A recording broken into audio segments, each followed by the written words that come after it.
Lovely. So good morning, ladies and gentlemen. This is Amit Sharma from Informa Markets. Informa Markets has a huge business interest in US and in India. And it's an honor to be part of the August gathering and the revered guests over here. This is the first session of the day, and I think one of the most important topics, sustainable energy. And this is the need of the hour as well, with the theme India-US catalyzing sustainable growth.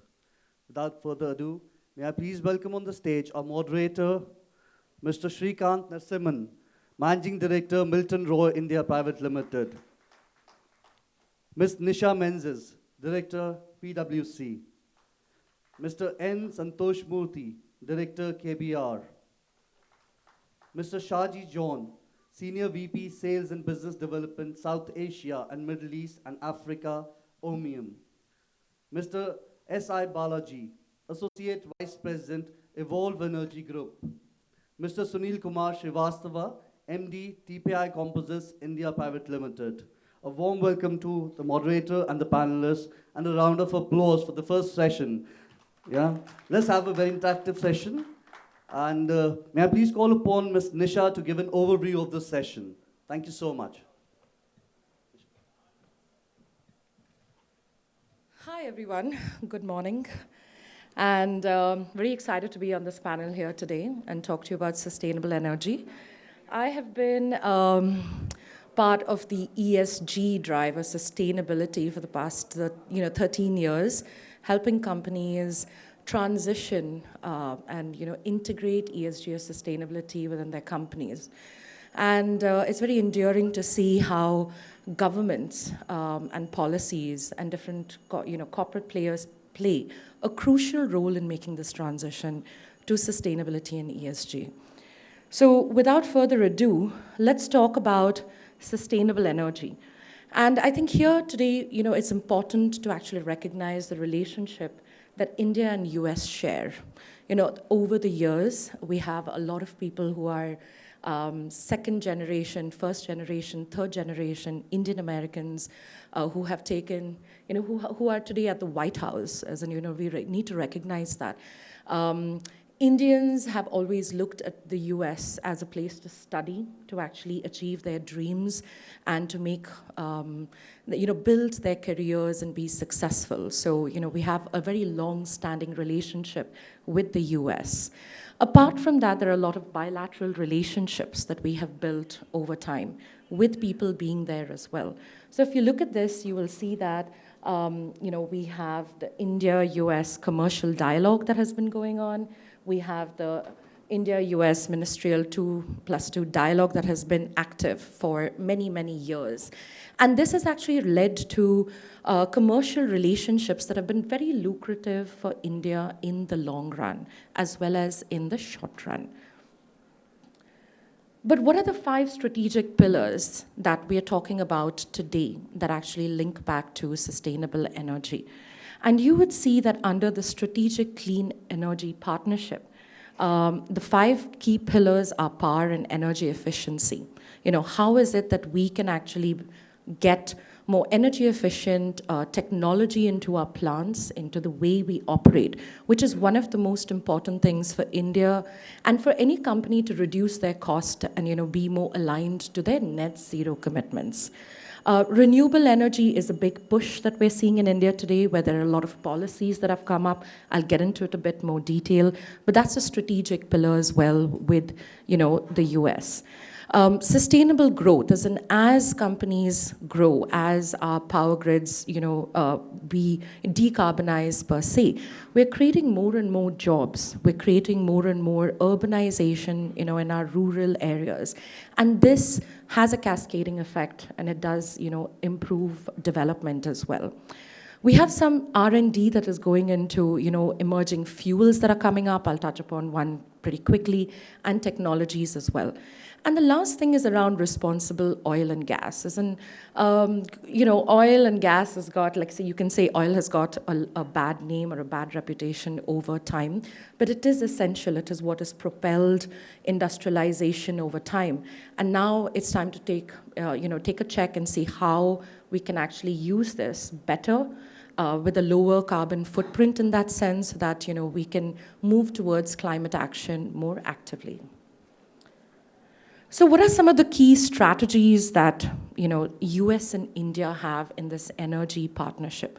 Like I said, you will see that there's renewable energy that is that as we sit and build infrastructure and as we decarbonize our grid, we're trying to look at how best we can roll this out across different states, supported by the central government as well.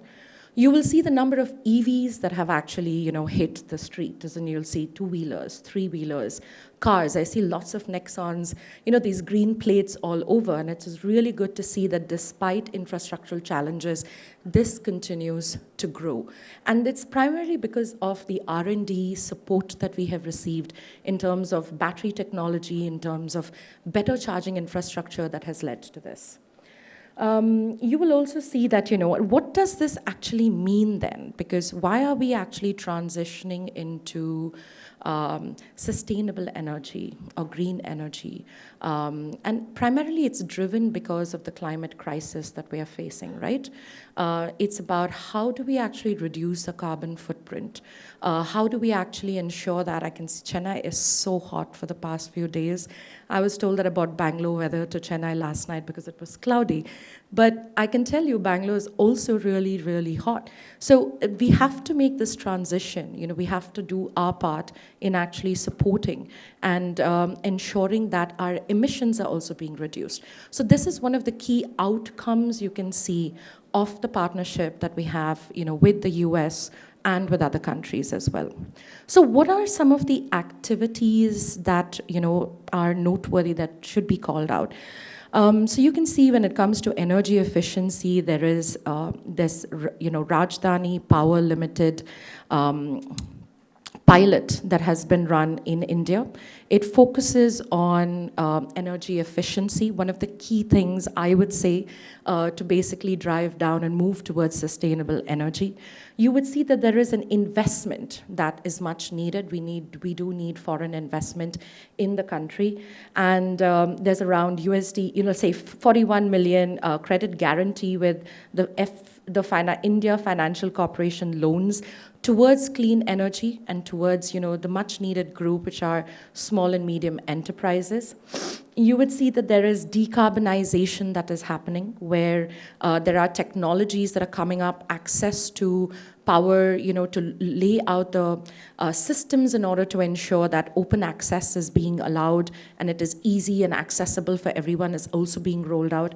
And you would see there's lots of work going on with Niti Aayog. I'm not going to go into too much details, so I'm going to quickly get into what is clean energy in India though. So where are we? In that sense. So green hydrogen, you've heard a lot about hydrogen, lots of people talk about it. There are lots of challenges, there's a lot of skepticism. But one thing that I actually learned just this week earlier in Jaipur was Reliance has actually launched the first, hydrogen pump in Jamnagar. And despite all of the challenges and all the naysayers out there, they are working through the challenges to understand how can this be pumped and fueled, and they've actually set up their first refueling station there. So hydrogen does not come, without its challenges. It is something that requires a lot of investment that companies as well as governments continuously need to do. There needs to be policies around this also to support this R&D, to favor hydrogen to really pick up and be as successful as it has to be today. And we have those policies that are being built. It's in place, as well as there are more and more that are coming.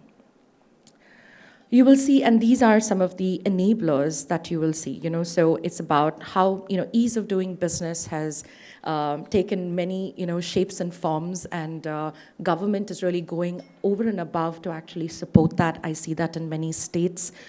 Yes, it's not easy. However, they're trying to actually consolidate it and roll this out. And that is one of the key enablers that you would see, to drive new business, to actually have more innovators in the field come and actually be participants participate in this. Skill development, it's basically an undervalued enabler, I would say, because a lot of people focus on investments, a lot of people focus on infrastructure, but sometimes skills do not move at the speed at which innovation moves. And that's very, very important. And I see that every day when we talk about ESG or sustainability in boardrooms, where people understand the concept of net zero or carbon, renewable energy, but they don't know how to actually implement it and drive it, within their organizations. So skill development is quite important as well. So let's look at the EV markets. So like I said, I see so many Nexons, for example, on the street today as I drive. We see a lot of two-wheelers and three-wheelers that have actually, splurged, like it's actually boosted the market. But there are challenges when it comes to infrastructure. When we as buyers actually look at buying a car, we worry about how we use it. Am I going to be stranded on the street somewhere? So there are these decisions that come in. Where am I going to charge this? So, but we have seen large-scale partnerships that have rolled out. Like, we've seen Electra, for example, that actually provides EV buses. We see companies like Daimler continuously trying to come up with, how do they then transition into EV and make the largest part of, logistics, which is through trucks and buses, a lot more green. We have seen, there is in Calcutta, there's Snappy deal, which is primarily a EV taxi company, which is very beneficial for companies who are focusing on their, say, their Scope 3 emissions and how do they reduce their Scope 3 emissions just by transitioning to EV vehicles as such. So there are a lot of these, use cases that we are seeing. However, in India, we still see two-wheelers and three-wheelers are most popular. But let's look at these numbers here. For the number of vehicles that we have that are EV registered, we just have 419 charging stations on highways. We just have 6,000, say close to 7,000, charging stations per se, So I think this is something that we need to come together and actually support and build that infrastructure through financing, through providing open access to infrastructure, as in this means our properties, our shopping malls, things that we actually own to actually drive this further. So let's talk about net zero a bit. It's a very hot topic in many, many, many boardrooms, many conferences as well. And I would like to ask somebody, does anybody agree that net zero is to inventorize carbon across value chain? Is that it? Is that a yes? That's what net zero is? Or is it a no? Anyone? Yes or no? How many yeses? That's correct. It isn't. It's a mistake on the slide. So net zero is not about just inventorizing. It is about the first step in order to identify how you can achieve net zero. The first step is basically to look at your carbon inventory and to look at what are the emissions you as organizations emit. We have a target of 2070 in India to basically be net zero. And if you don't measure what you're emitting, then there's no way that you're going to come up with the right strategies to reduce it. So a lot of companies are focusing on their Scope 1 and Scope 2 emissions, and there is a lot more push from regulators, both the US as well as UK, as well as companies like countries like Germany, for example, who are pushing their suppliers or their customers to basically start looking at Scope 3 emissions. Scope 3 emissions are those that do not appear on your balance sheet, in the sense that it's not the fuel that you buy through utility companies, it's not the diesel that you actually buy, it's actually the products and services that you purchase in order to manufacture what you have. And Scope 3 actually accounts for more than 80% of any company's carbon emissions. So while you're doing fabulously in Scope 1 and Scope 2, you cannot achieve net zero if you do not take a holistic view of your entire value chain and actually measure it and come up with strategies around it. And there are 3 levers for net zero. The first one is yes, of course, the activities to measure it. The first one would be energy efficiency. which is what, a lot of our partnership with the US is around as well, right? How do we become more and more energy efficient in our operations? The second lever for net zero is transitioning into renewable energy. And you have to do it in stages because net zero is a journey. If it was easily achievable, we could have actually, achieved net zero by 2030. But India has actually set up a target of 2070, looking at the scale at which and the time at which companies need to adapt. The third lever in net zero is carbon offsetting. But if any company today takes up a net zero target and goes straight to carbon offsetting, we would equate it, at least I would equate it to greenwashing, because you're not doing the hard work in actually reducing energy, transitioning to renewable energy, and then primarily looking at offsets. And also, it would be very, very expensive for companies to keep buying carbon credits because it's getting very expensive as well. So what are some of the opportunities and, say barriers to do, to transition to clean energy? And you can see that there are a lot of areas that, there's still scope to do a lot more. And it's being worked on. There are lots of MOUs in play that are coming up in these areas that you see. But we are going to get, into this topic a lot more deeper, and we have experts sitting here who are going to really talk about how does it impact their company, and what are they doing to overcome some of the barriers. So thank you so much for listening to me. Thanks.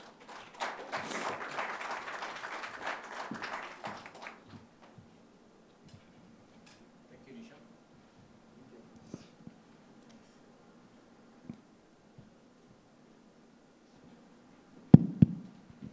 Good morning, everyone. Good brief on overview of what sustainability is about.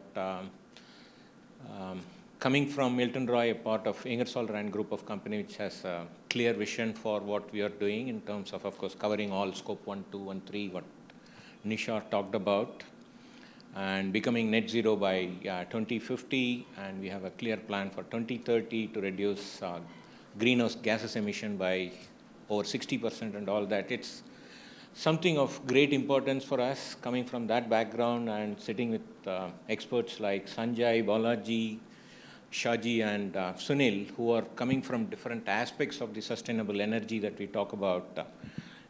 He's from green hydrogen that we talked about. He's from wind side, wind energy. We have solar. We have the technology expert from KBR. So right set of people talking about sustainability and sustainable energy and all that. So though Nisha talked about the overview of what sustainability is about, sustainable energy is about, and all that, why are we talking so much? What is the relevance of that in specific to Indian context? India, as we all know, is the largest growing economy today, and it is set to be number 3 or number 3 at least in the next 8-10 years' time in terms of economy. Over the last 5-10 years, India has also become the 3rd largest emitter of carbon dioxide, which is set to go up only further because as the Indian government has the ambition to grow the economy, and the percentage contribution of industry or the manufacturing sector, that's set to become 25%. A lot of energy requirements are there, and added to that, the technology advancements like IIoT, artificial intelligence, the electric mobility that she talked about, all that are, and providing clean energy to every household. We talk about household energy and the growth in energy today that is happening in India. Even though we are number 3 in terms of carbon dioxide emission, in terms of per household energy consumption, India is possibly 10 times lower in terms of per household energy consumption compared to developed world. So this is going to be changing as the economy grows. It's set to change. Every household would be starting to consume more and more power. The manufacturing sector is going to take a lot of energy. The technology advancements are going to take a lot of energy and all that. So with that background, specific to sustainable energy, I would start with Mr. Sanjay to share his thoughts about the technology-related advancements that are happening, which are actually contributing for. Santosh.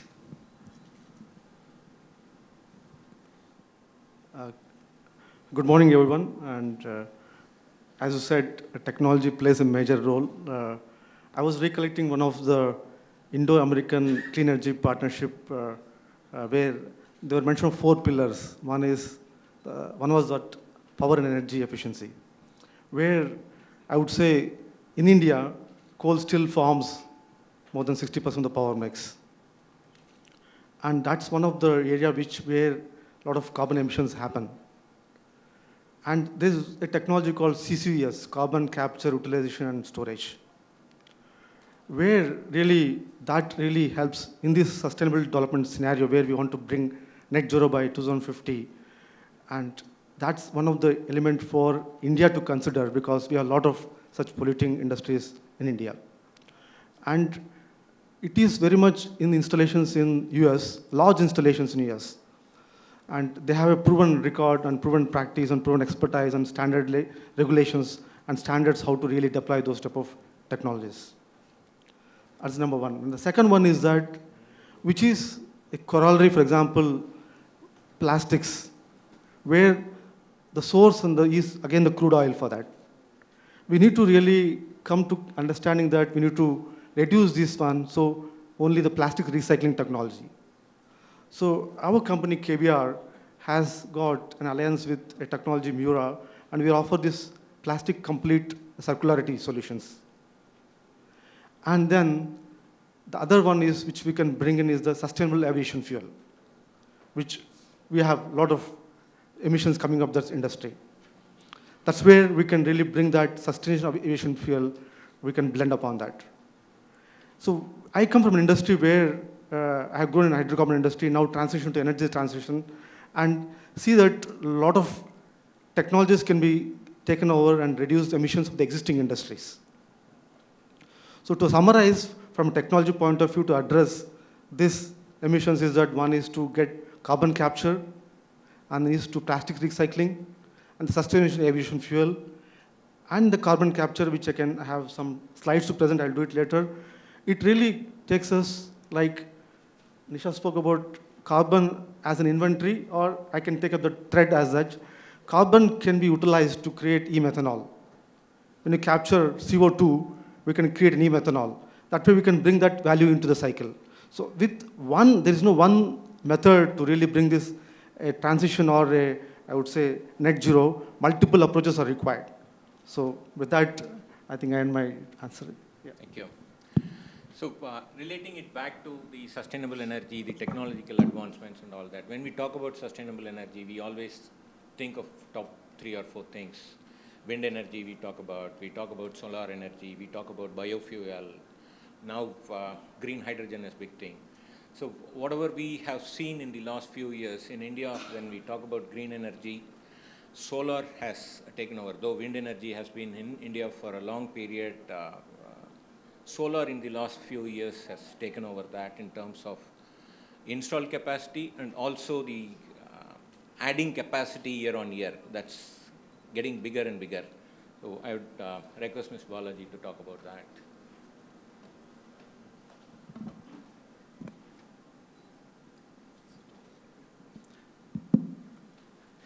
Good morning, everyone. I am Balaji.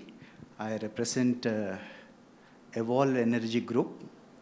This is our company. We are the manufacturers, solar distributors, and installers. We are headquartered in Ambattur, Chennai. We have offices in Colombo, USA. As a gesture of to move forward on Indo-American bilateral trade, we Evolve Energy Group, which is called Shimato Enterprises, the manufacturer of Evo brand PV modules and inverters. We have started a company in USA called Evo Global Enterprises LLC in Delaware, USA. Now coming on to what to say,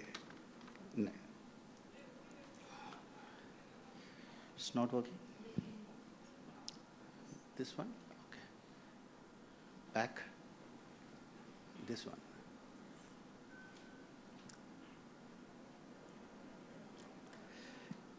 India has set a RE target of 450 gigawatt by 2030.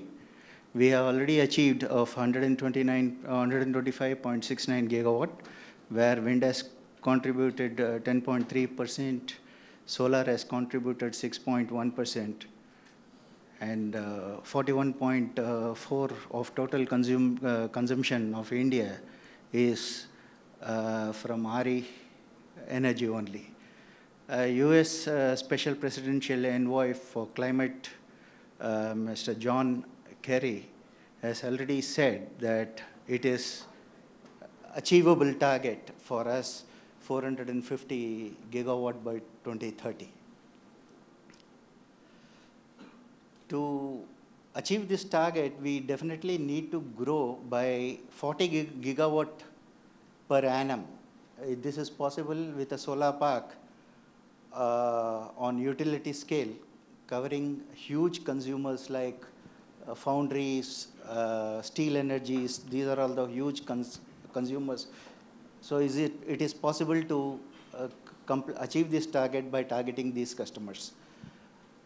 Parallelly, we need to have an hybrid structure, that is wind solar hybrid sort of an at policy levels. We need to have a good understanding where we can attract more customers on hybrid structure also. And Green Corridor Phase 1 and Phase 2 is also to be accelerated, whereby which the roadmap will be, we have a roadmap to complete it. Now, energy storage system, deploying critical technologies such as concentrated solar and offshore wind will definitely make us to achieve this target by 2030. The key portion is mobilizing finance for investment in renewables. That is the thing I will be focusing on. So I feel like that to achieve this 450 gigawatt, we need to have many solar parks coming in, and where the investment for this is from a foreign aid or from an Indian this one. We need more investors coming onto this particular finance for investment in renewables.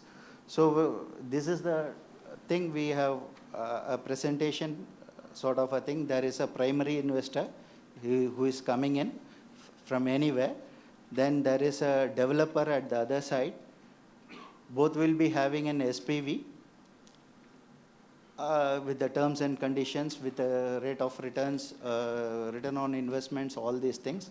The developer developed the projects, and it is been either sold for a third party or a group captive sort of a thing. So having done this, this all, a small 20 megawatt, 50 megawatt or 100 megawatt sort of a solar park, if it develop as on a MSME segment like us, so achieving the target will be very easy. So we look forward for more investors coming on developing the solar park in India. Thank you very much. Thank you. Thank you, Mr. Balaji. Just taking clue from what Mr. Balaji talked about in terms of integrated or combined energy generation, solar, wind, and all that. We have also seen, I just mentioned about how solar is taking over wind energy generation in terms of capacity additions. I would like to invite Mr. Sunil to talk about the wind energy side and how does he see the wind energy going forward. There are a lot of things that we talk in terms of onshore, offshore, the possibilities of offshore wind generation, and a combination of hybrid kind of thing. The reason we talk about hybrid and all that is, by very nature, the renewable energy, whether it is wind energy or solar energy, they are variable in terms of the variability of wind, the power generation is very high.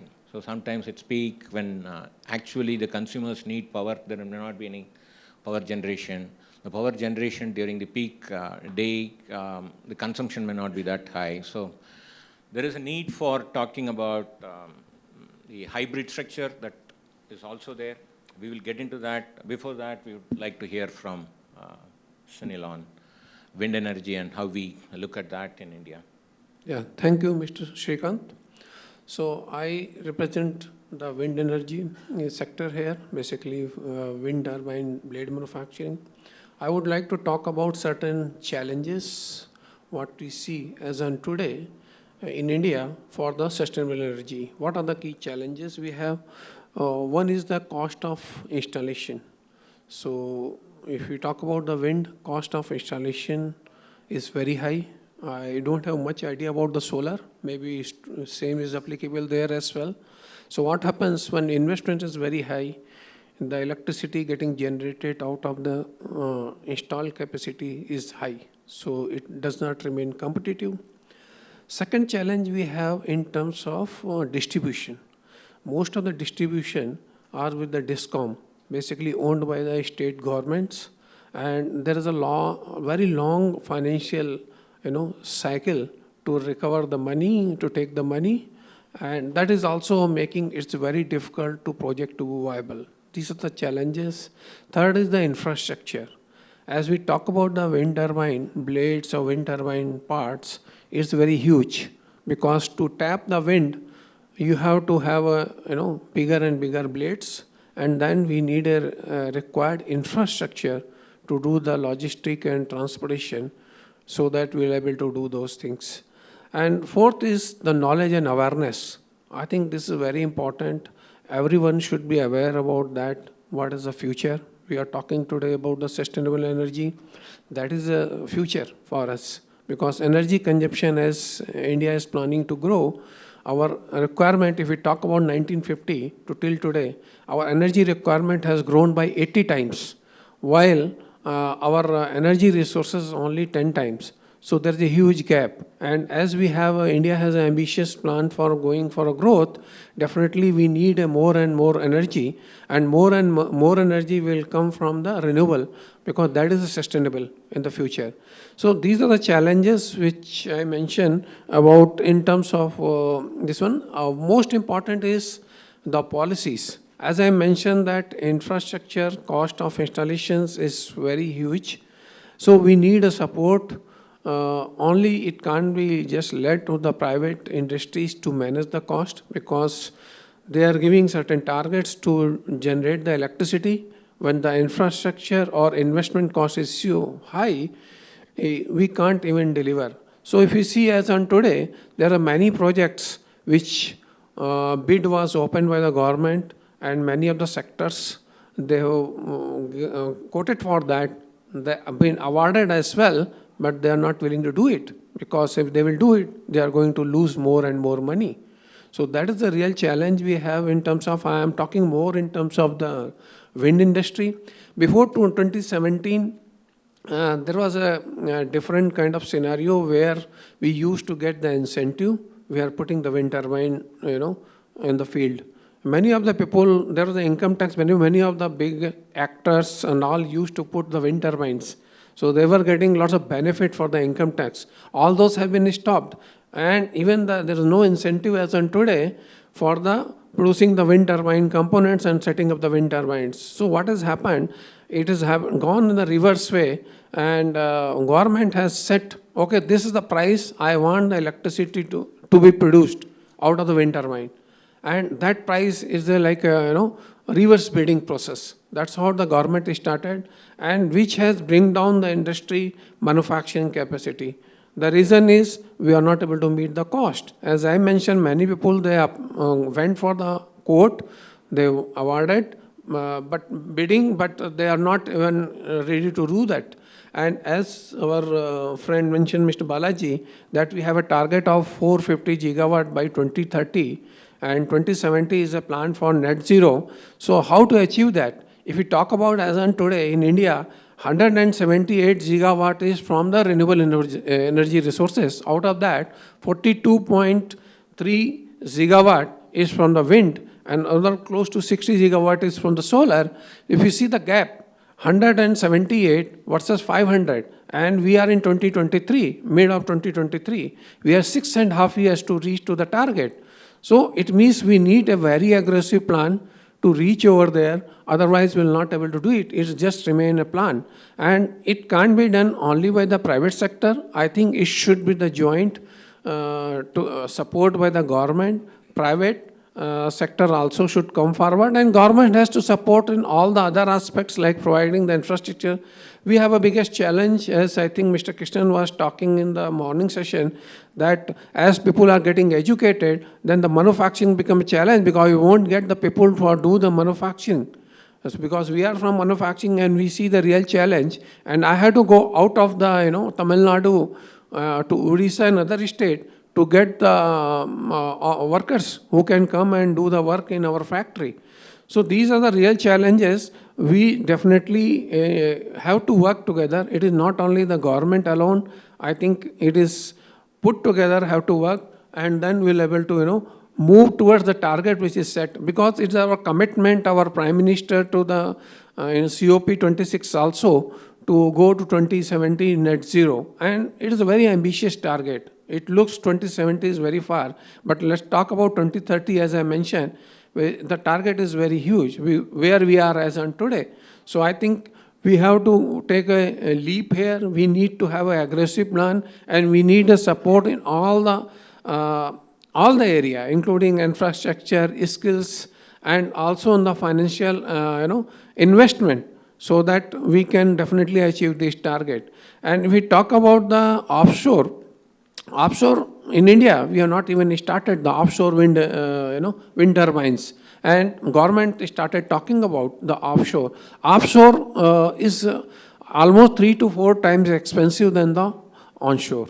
The reason is it requires too much of investment. It requires different technology for the wind turbine to manufacture, because if any defects or repair comes, is the huge expenses, and that can't be tolerated. And we need to have a road, other infrastructure, we need a technology, we need a skilled people who will able to produce those parts and components.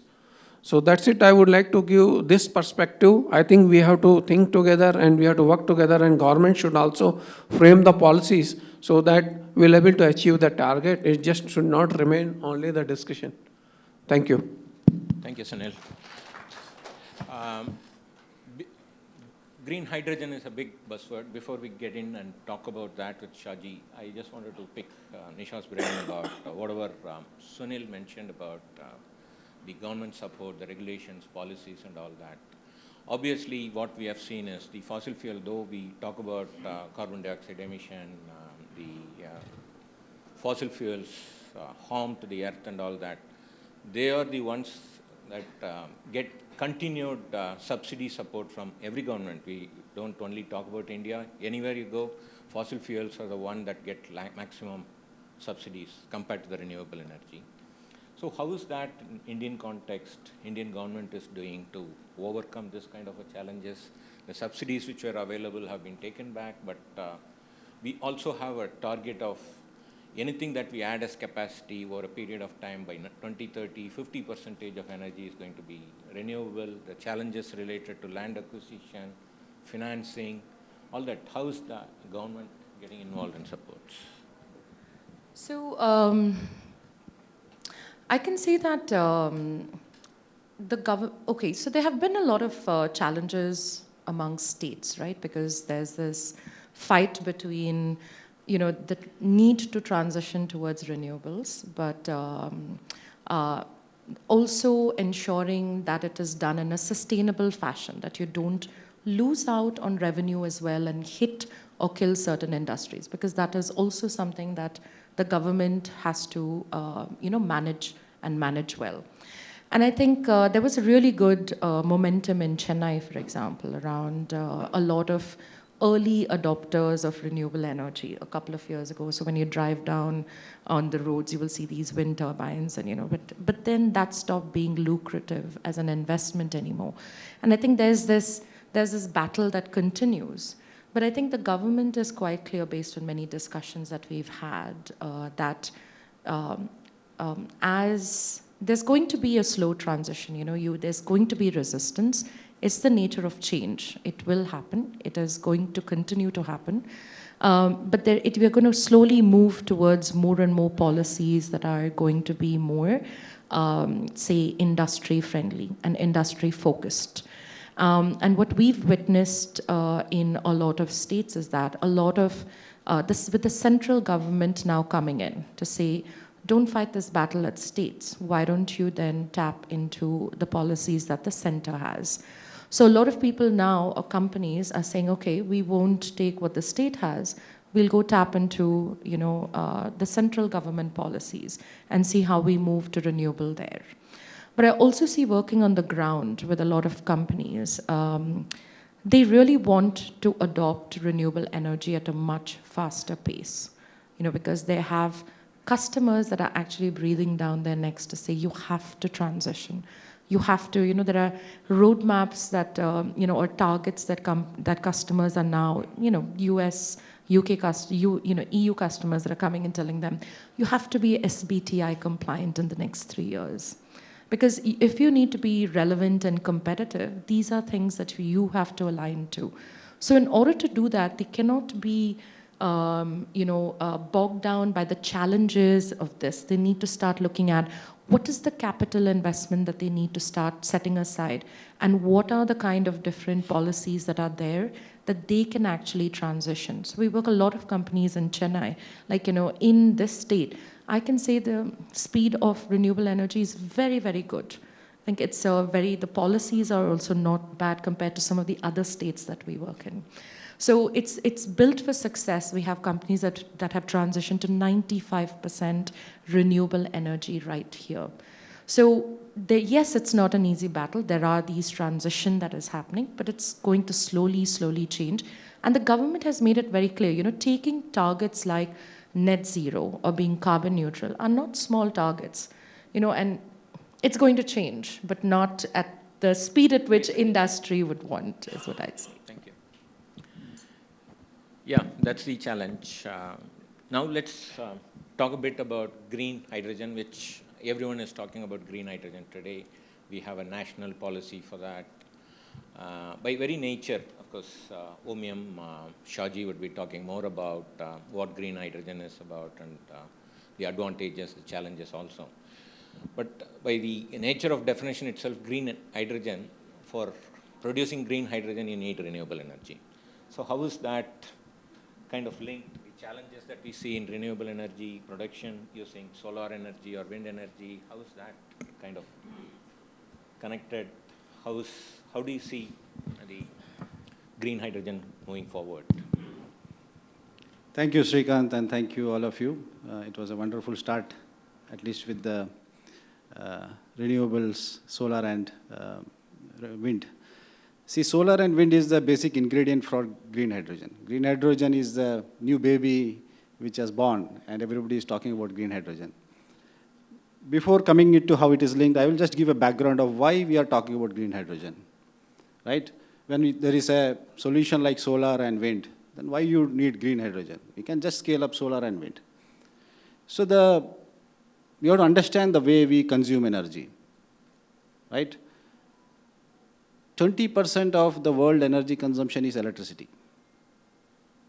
And you can solve the problems of carbon emission of electricity sector by adopting solar and wind. But rest of it, which is 80% of the energy consumption, is still not electricity. They are not electrified. Whether you call the vehicles, cars, bus, trucks, ships, planes, industry, steel plants, cement plants, all of it are not still electrified.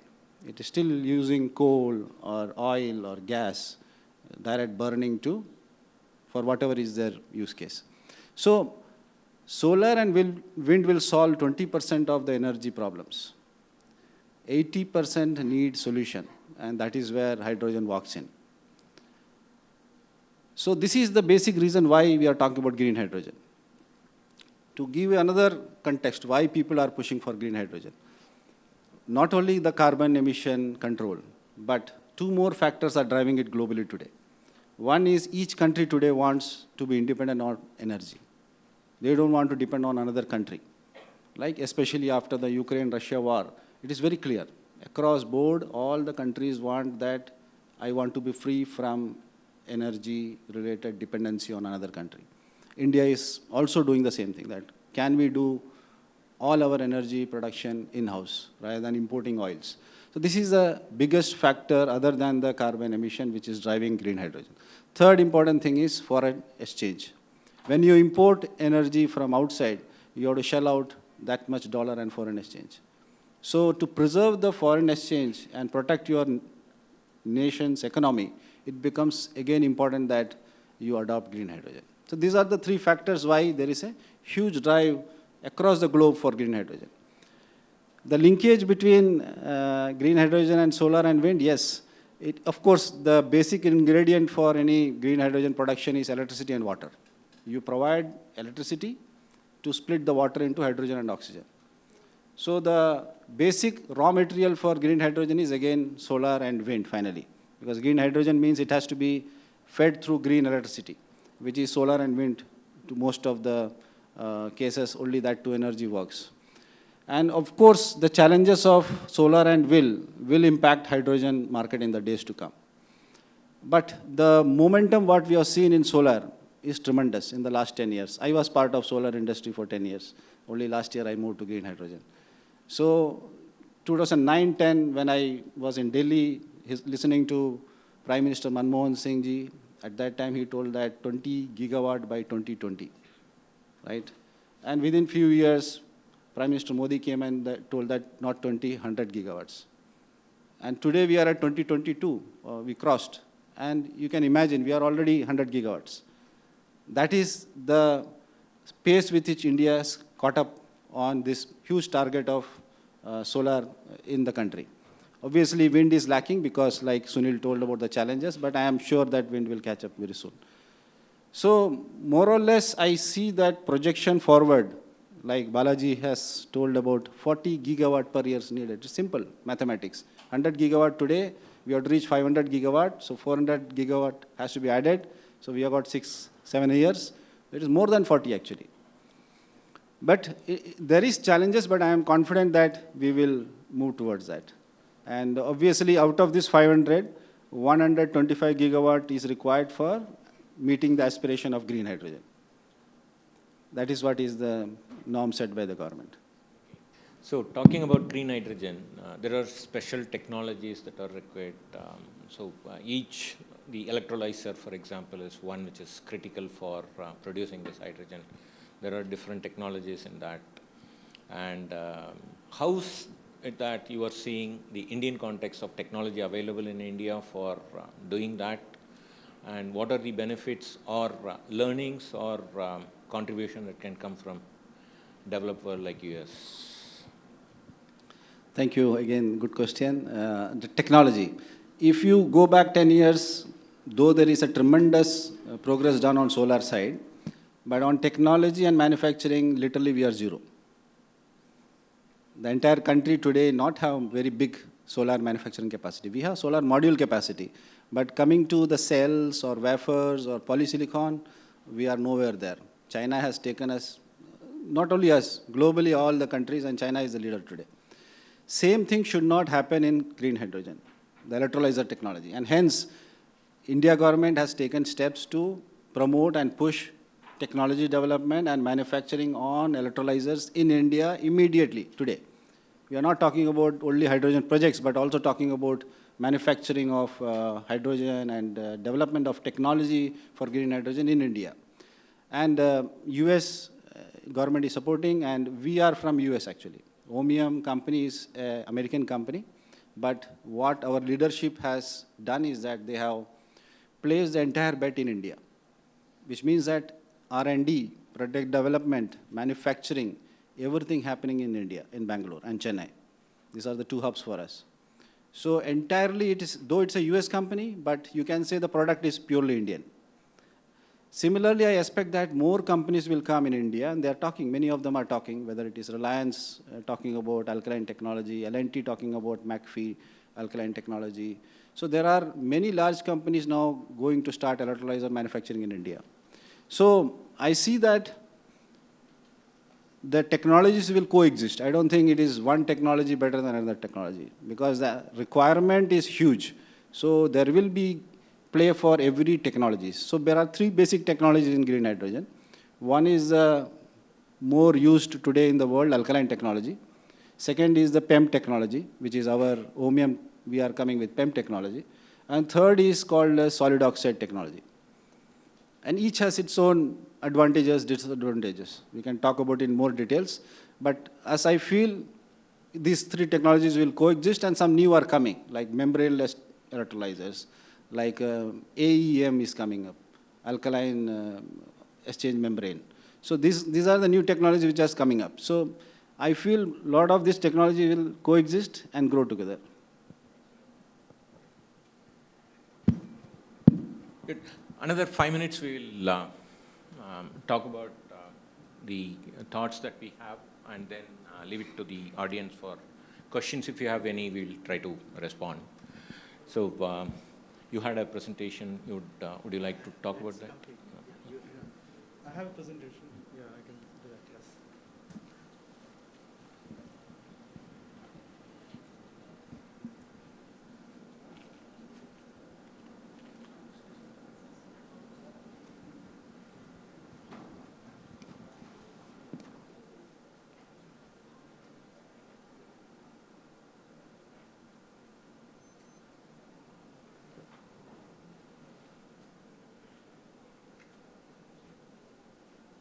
So I come from a company called KBR. It's Kellogg Brown Root.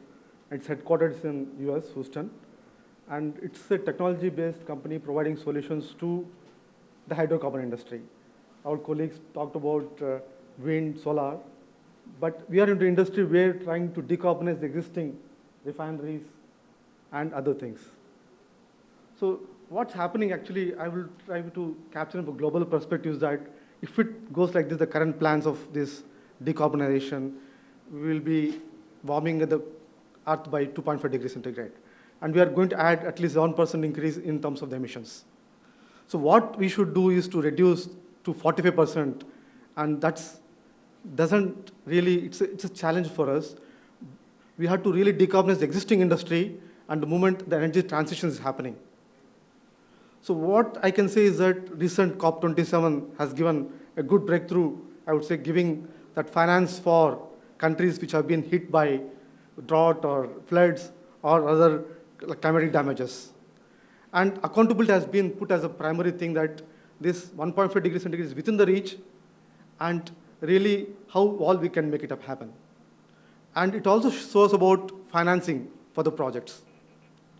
And we have plans and targets, but I have a slide to show you how that can be mitigated in terms of net zero. So I wanted to bring some perspective about this hydrocarbon industry, what it was the last few years, that the amount spent was less than 1% on the renewables the past few years. But in that spend, it's mostly, first is solar, second is offshore wind, onshore wind. And we as a company, as we provide solutions for offshore wind, basically like technology in terms of the blades itself, but the substructure, how it really takes care of those loads. So when I see that we are talking about taking up the energy transition, but how to mitigate the existing emissions. So one of the main contributors is methane leaks from the oil and gas which comes out of the ground. And that can be arrested. And then we have other things like I spoke about carbon capture and other renewables shifting from oil to gas. If you look now recently, many countries have been getting contracts in LNG because to have the energy security of this Russia-Ukraine war.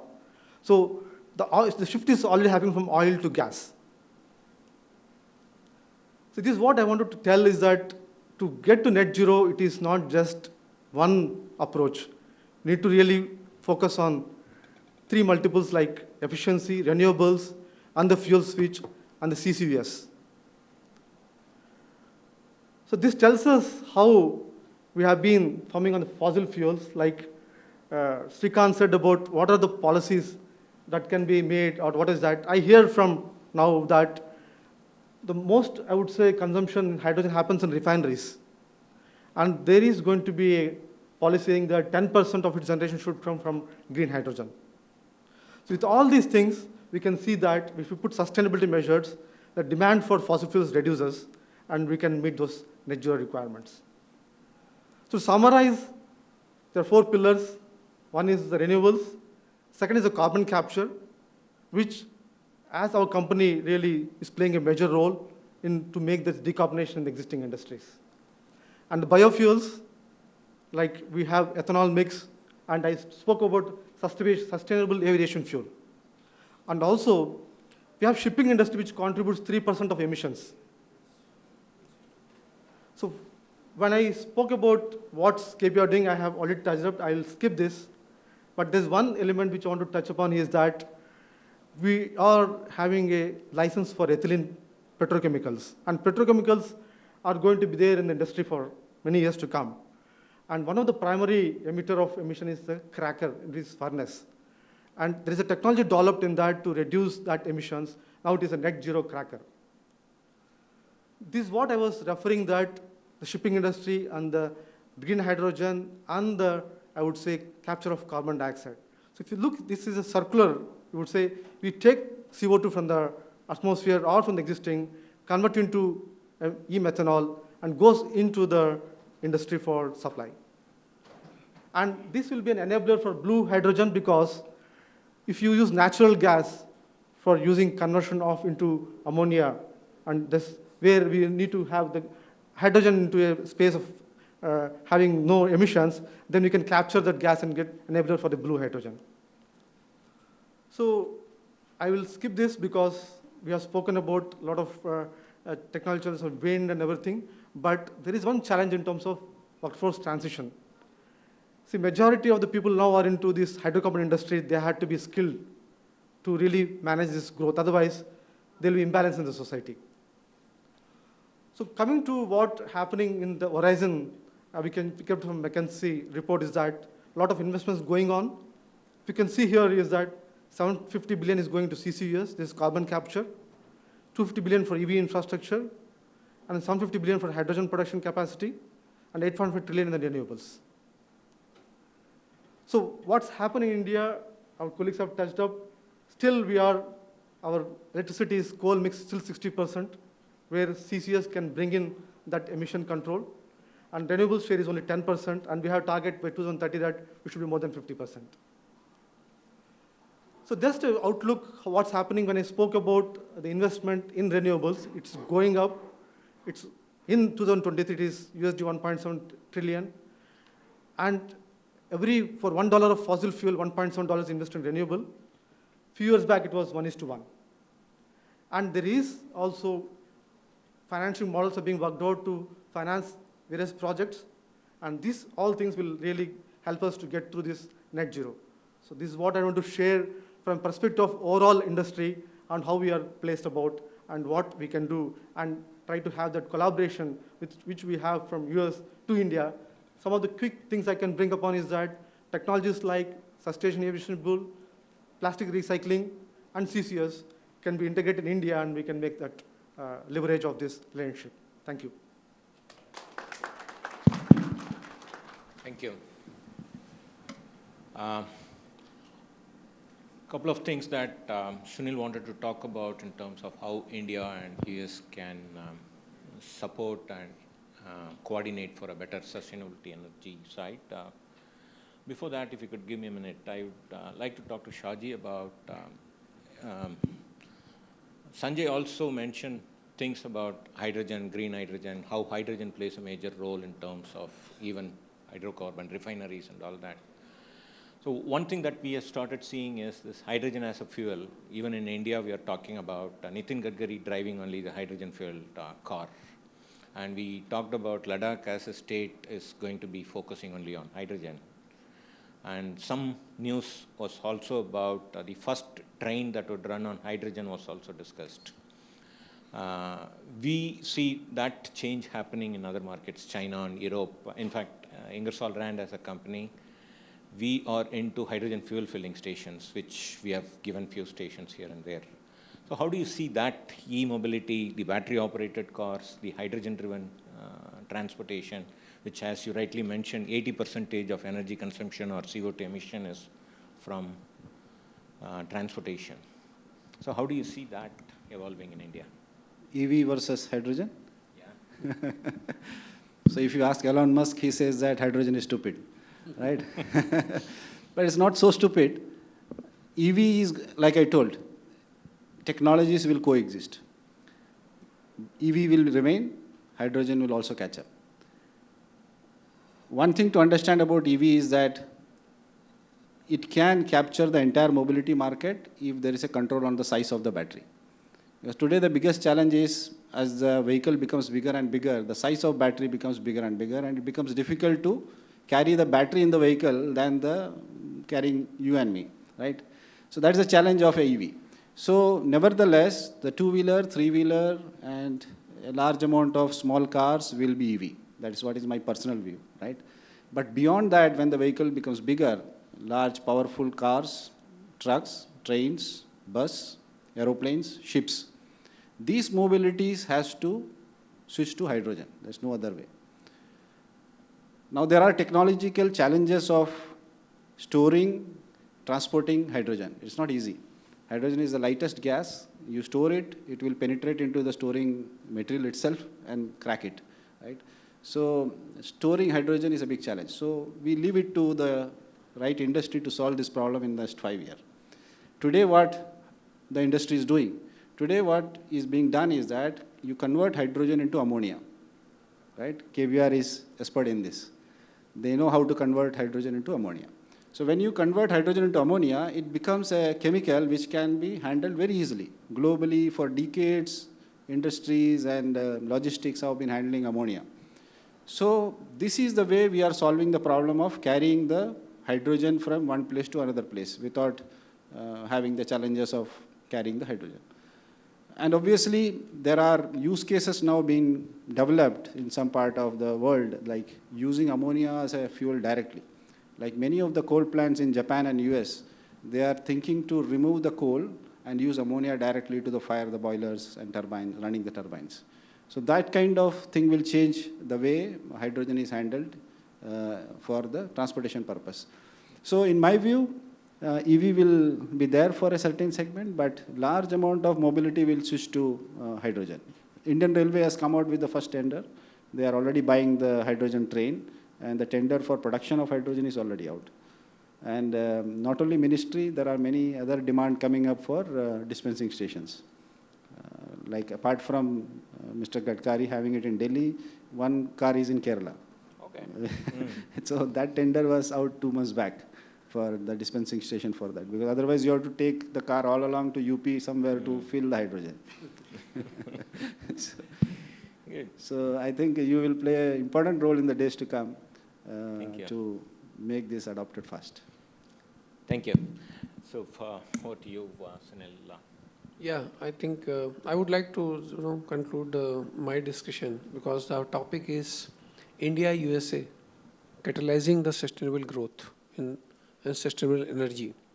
So if you talk about the USA, they brought a new act that is called IRA, the Inflation Reduction Act, and that is going to be implemented from 2024. Under this act, they are going to be incentivizing the renewable energy, especially for the wind energy. So whatever the installation will be done in USA, there will be huge benefit to the wind turbine and its component manufacturers. So we see a huge potential going forward. Future is really good, and that's how our TPI, basically the US company, they have set up a plant here, and we are producing the blade in Chennai and supplying all over the world. Basically the blades which we are producing in Chennai, it is 100% exports, it goes to the port and it's getting exported to Australia and other countries. So as I talk about the challenges in terms of the sustainable energy in India, but at the same time, we also have a huge potential and opportunity. Because of the geopolitical region, somehow most of the companies, whether the US companies or European company, they wanted to come out from China. So after coming out of the China, what is their best location for where they can do the manufacturing? So best location is India. And India has a huge potential and opportunity to capitalize this opportunity. And as I mentioned, there's a huge growth which we are seeing in the future from 2024 onwards in the US. And we can, capture those growth and we can work together and, supply the part to US. Thank you. Thank you. Thank you, Sunil. So for want of time, we would like to stop here and take questions, if any. The sustainability energy for hours, for days, for weeks, for months, we can keep on talking about. There are evolving technologies and all that.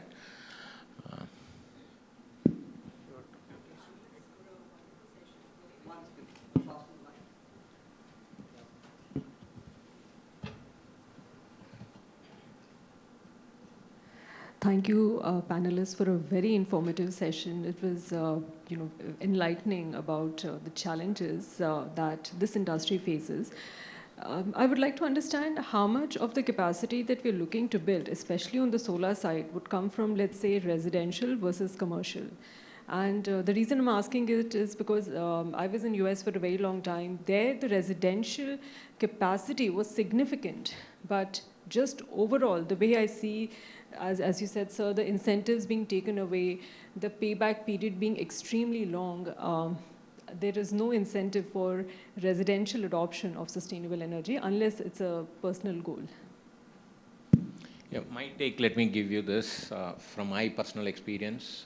The issue with the residential solar is that the power generation is at the peak at daytime. The storage of that is a challenge. When we actually, in Indian context, the consumption of energy is high during evening time.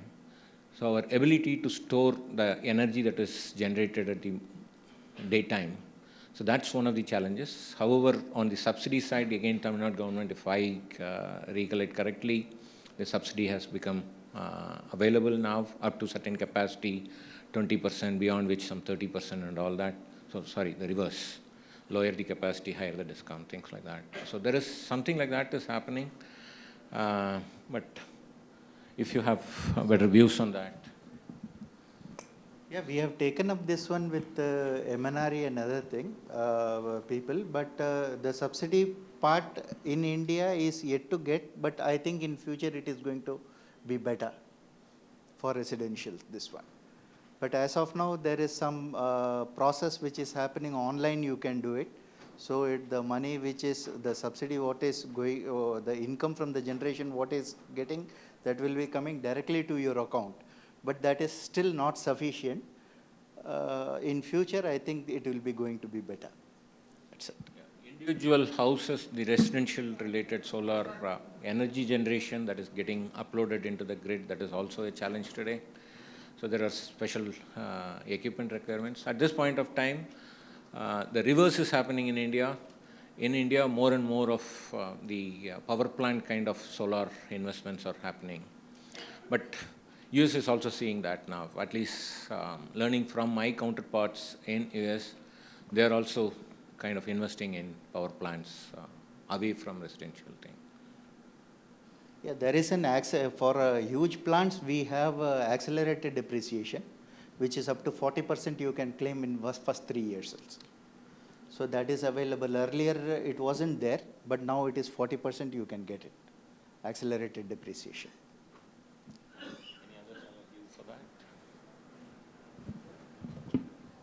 So only 10% of the capacity today is residential and commercial in solar. Like out of 60, 70 gigawatts, only 7 gigawatts is commercial and industrial. The main reason is that focus has been on utility scale, so that you build up huge capacity fast.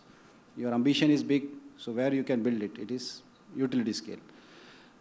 Residential, I feel no need for subsidy, frankly speaking.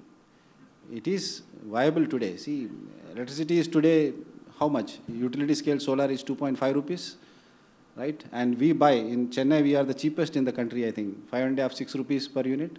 So you can imagine, we are already buying from TNEB to Ranjit 5, 6 rupees, whereas solar you can get it at, if not 2.5, you will get it at 3.5. I think the issue is the resistance from the discoms, right? If you all start consuming electricity, producing at your own homes, what discoms will do? So there is a little societal and political angle to it. So government should see how the discom should be involved and how to route the subsidy through them, because then probably it will scale up very fast, residential. Absolutely. Okay. Yeah, good afternoon. Thank you to all the panelists for an insightful discussion. I'm from Parker Hannifin, and my question is to Mr. Shaji.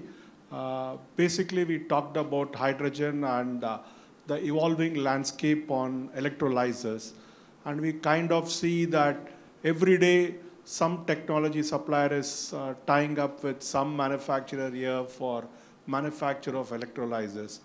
What do you see as the short-term challenges towards developing an ecosystem as well as supply chain challenges towards large-scale manufacture of electrolyzers?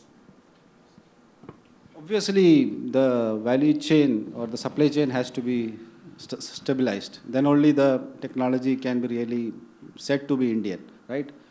For example, like Ohmium, what we did, we started the company 3 years back. In the last 3 years, we have created the complete ecosystem within India, mostly in Chennai and Tamil Nadu and Bangalore or Karnataka. The suppliers, component suppliers, everybody is in under audit. So our equipment today is like 80 to 85% indigenized, right? It is still not to the desirable level, the quality and performance, but in next 2 years, we will reach there. But then we can always say that you have a product which is 100% indigenized, Indian. Right? And I think that is the approach which all the manufacturers should take. Otherwise, just having a tie-up and then bringing the majority of the component from outside, whether it is China or from Europe, it doesn't make sense. That is what we have been doing in solar, right? And today we are struggling how to solve this problem in solar. So best is, I think India has a great mind in terms of research and development, product development, and India has got enough MSMEs and other kind of manufacturers who are coming up. We should use them to see really that hydrogen is becoming self-sufficient in India. Hi. Arahi Manavalan from Italy. I live in Milan. Two things I think that particularly to the PwC team, I've seen that there is one point missing on this entire thing is SATAT program. Compressed biogas and liquefied biogas is going to take, as I see in Europe, the compressed biogas can give us the complete full circular economy, and also it will incentive the production. I think that you are all aware of Grass for Gas program. Okay, so the entire agriculture-based economy and then every village need to produce their own fuel will add up and reduce our import fuel. That's what I feel. Thank you. Well, we do see, a lot of exploration happening in industry as well on different fuels. It does come with its challenges. A lot of them are trying to transition away from coal in that sense. And I think stability of these, to run at the speed and continuously in production has been a challenge. But definitely, this is a huge market that is growing, and we're going to see a lot more innovation around that. Yes. Yeah. Hi. Thanks for the session. I'm Hari from Sulik Advisors. General question on sustainability. So deforestation and methane gas emissions because of agriculture, livestock farming, that also contributes around 15 to 20% of the emissions. So what can the corporates or the governments do about it? Anybody from the panel? Thank you. You want to respond? So there have been a lot of, you can say, an ecosystem that has come together to actually solve it in different legs, right? Because it starts from the seed to the fertilizers to the pesticides to what machines are used. So there's a lot of interventions that we see that are coming about, a lot of innovations as well that are coming about to address this. But again, not at the speed at which it's required. But you will, I think, in the next 5 to say 10 years, see a lot of innovations that could come up, which are being tested right now, and they're being patented by a lot of companies, some of which that we work with, which have some very interesting ways to address this. So I think it's a matter of time, yeah.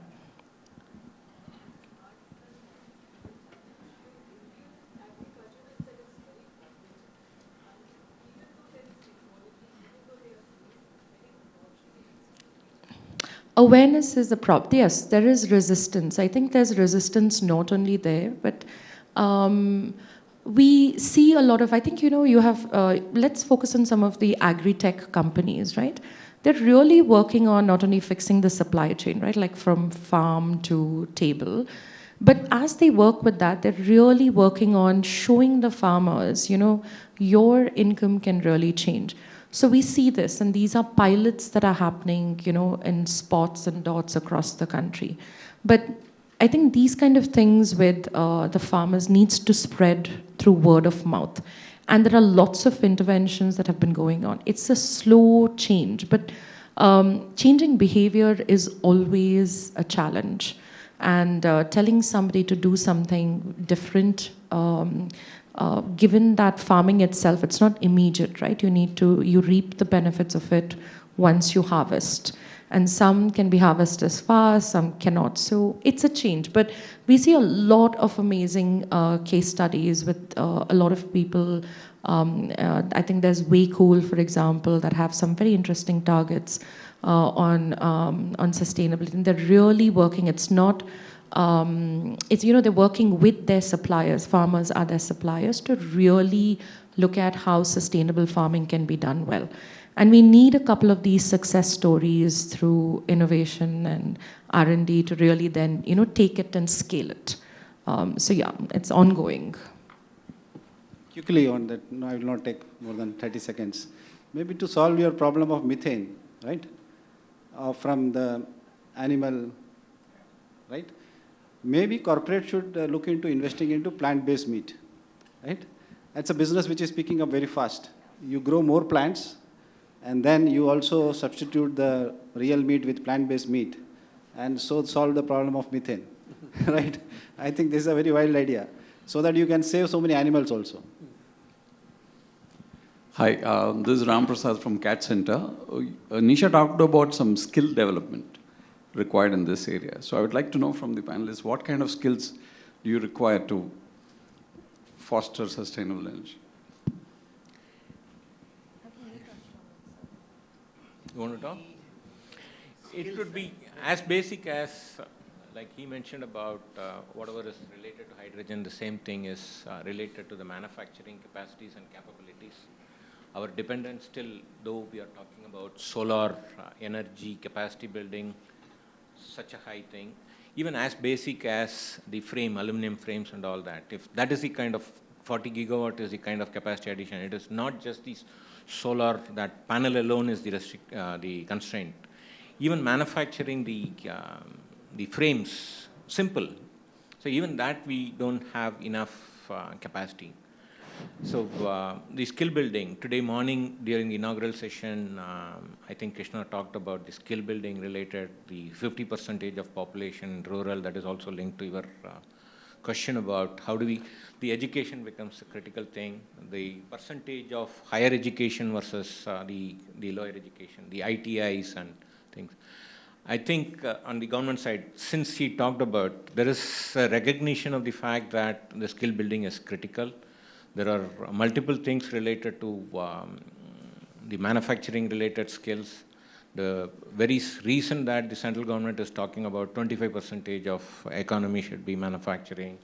he talked about the manufacturing side. So obviously there are push. So all of us have to contribute. It's not about just the government putting a lot of efforts in skill building. Even the industries, corporates, will have to contribute to this.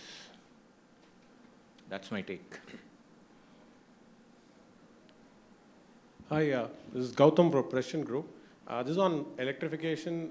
More than EV, is hybrid a good way to go about? So even in work from home, we saw that it's going two extremes, and then people are looking at hybrid. On vehicles, is hybrid a good model? And two is, are we not looking at ships for electrification because they do contribute a lot amount of pollution? So we are not seeing that much on all data. So what's your take on that? Because is that the big elephant that we are missing? So regarding ship, I can answer that. Electrification is, I'm not sure how much it will work. Like I told, batteries will become humongous, then it will only, ship will only carry the battery, not the actual load. But they are working on the ammonia, right? Ship fired with ammonia directly. Because today, ammonia is the largest transported chemical in the world. So all the ships, if you see, majority of them is carrying ammonia, or in terms of percentage. So ammonia as a fuel, basically green ammonia.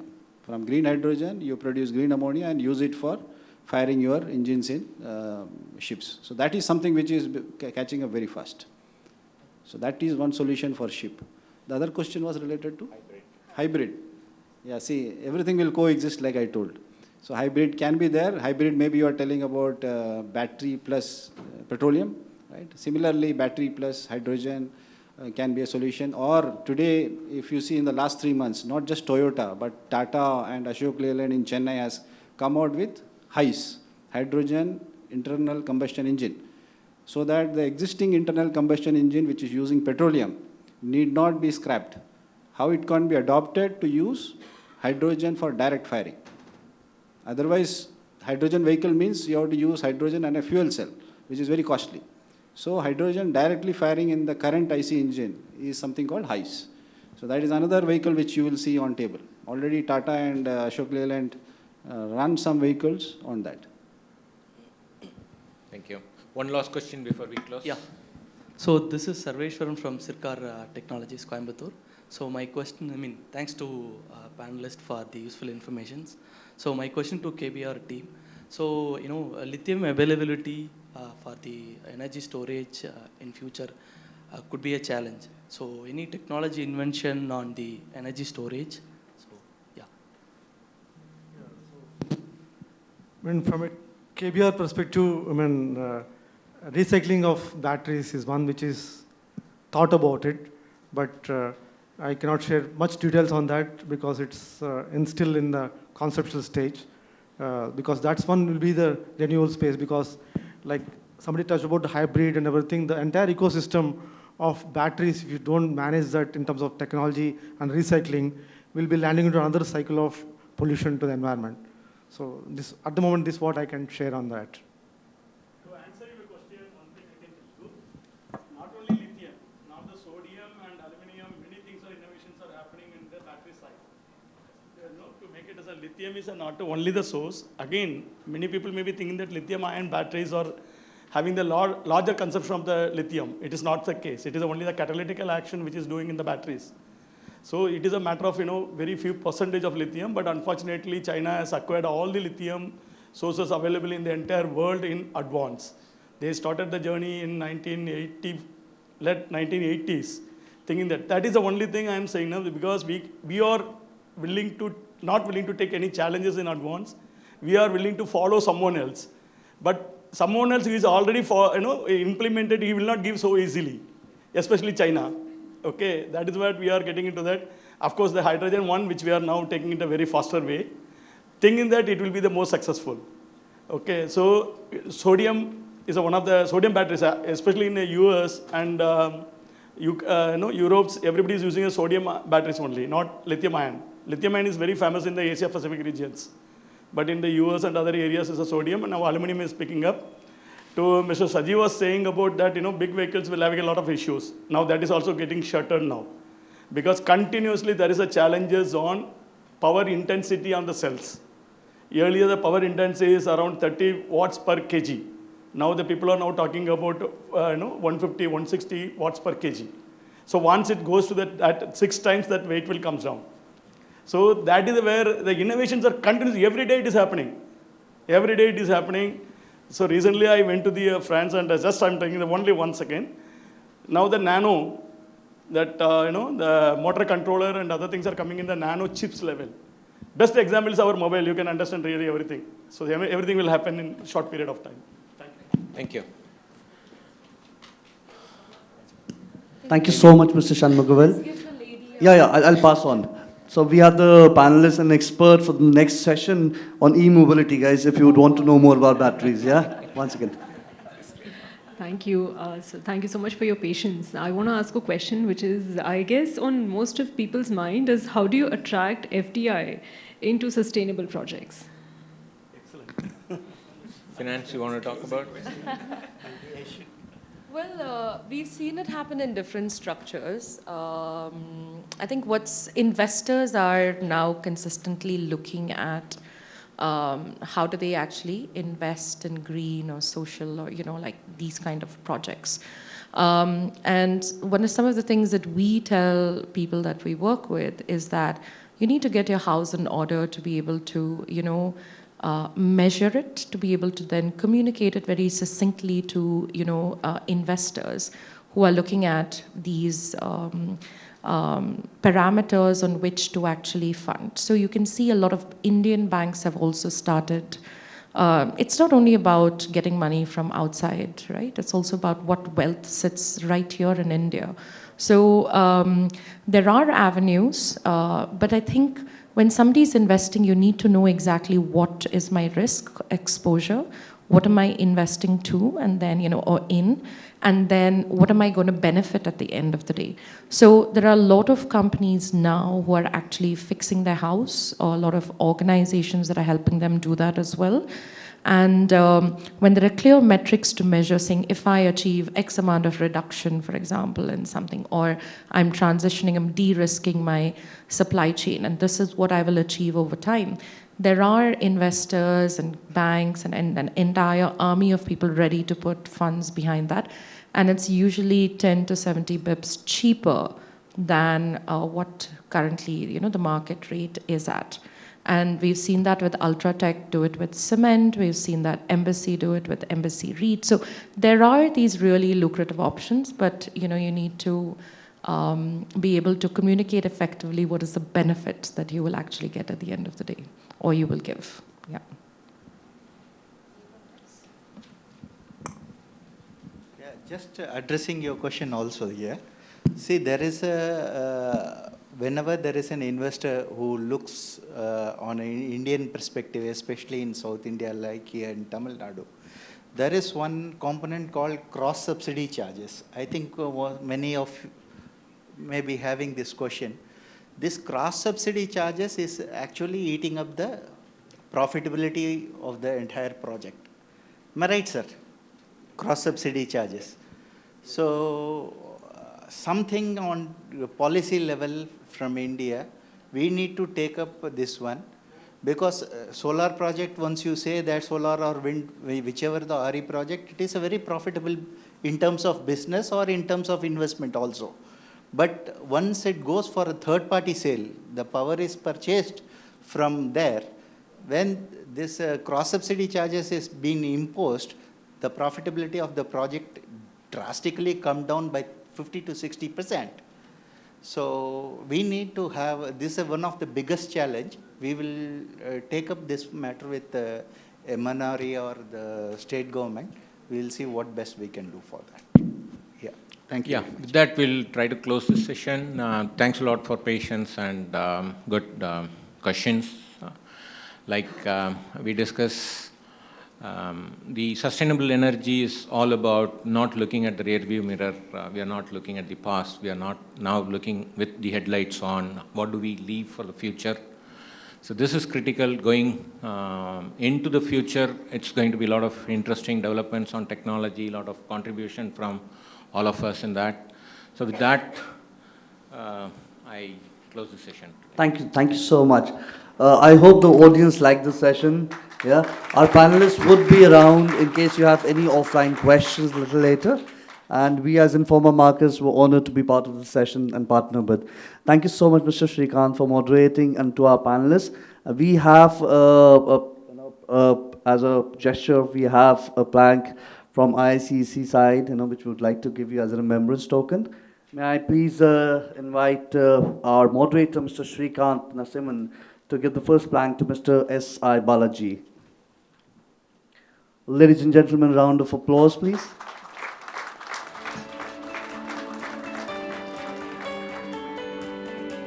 Thank you so much, Mr. Balaji. Please have a seat.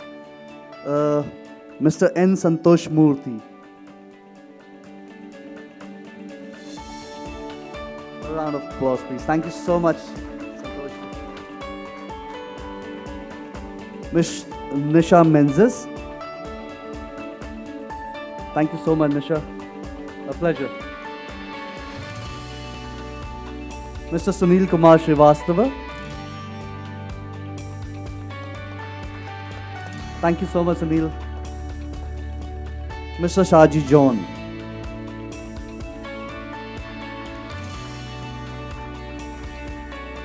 May I please invite Ms. Savita Kesav Jagdishan. She's a senior resident partner from Kocher & Company to present to Mr. Srikanth Narasimhan. Thank you. May I also request our panelists to please stand for a group photograph together. Savita, please join us.